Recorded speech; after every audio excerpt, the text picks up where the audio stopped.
प्रभात बच्चों, कैसे हो आप? हम भी ठीक हैं। आज हम शैक्षिक नवाचारी संवाद यानी कि EIC आपके लिए रोज की तरह लेकर आए हैं एक नया दैनिक योगासन। आज मंगलवार तारीख 20 जुलाई 2021 है।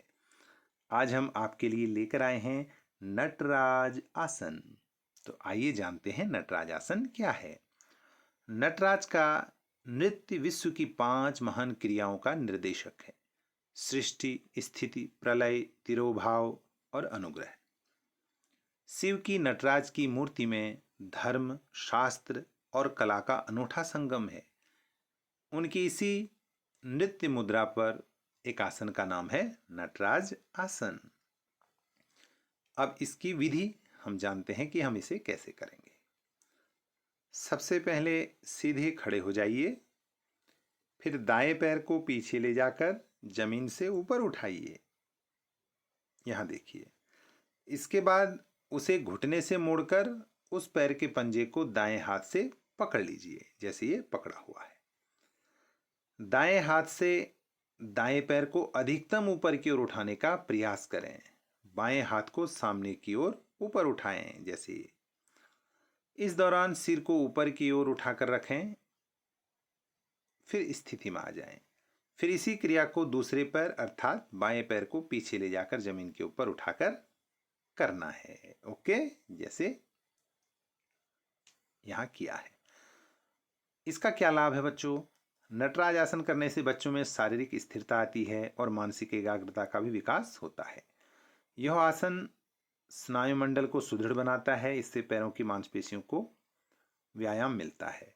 इसके नियमित अभ्यास से तंत्रिकाओं में आपसी तालमेल बेहतर होता है।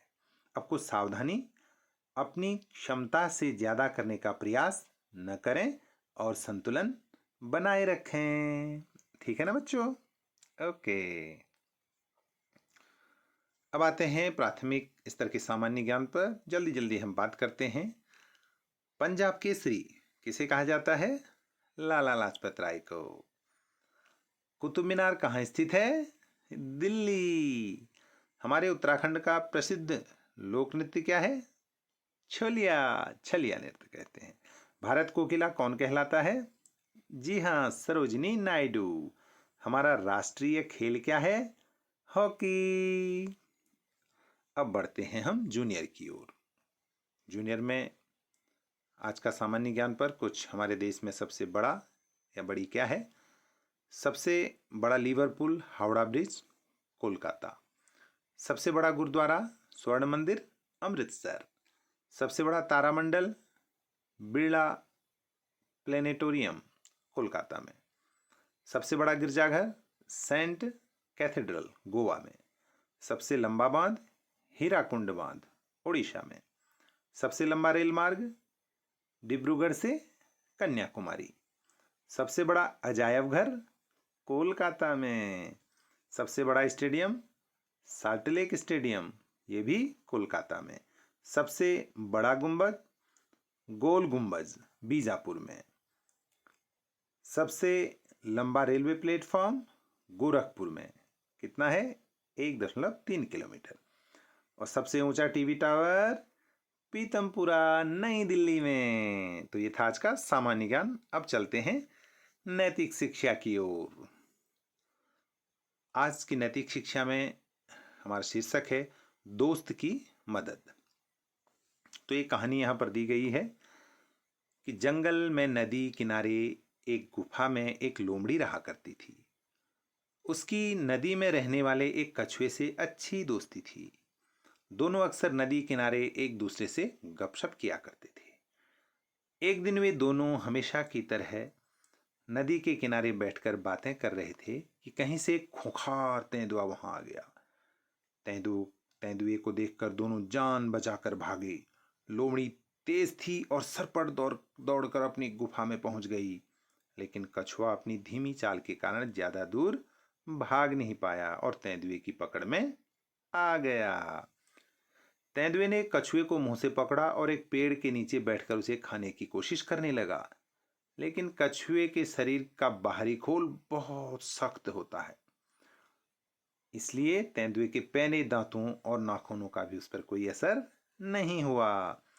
गुफा में बैठी लोमड़ी तेंदुए को देख रही थी। उसने अपने मित्र कछुए को बचाने के लिए एक तरकीब लगाई। वह मधुर आवाज में तेंदुए से बोली, तेंदुए भाई, आप चाहे कितना भी प्रयास कर लें, कछुए का सख्त खोल नहीं तोड़ पाएंगे। मैं आपको इसे तोड़ने का एक सरल तरीका बताती हूँ।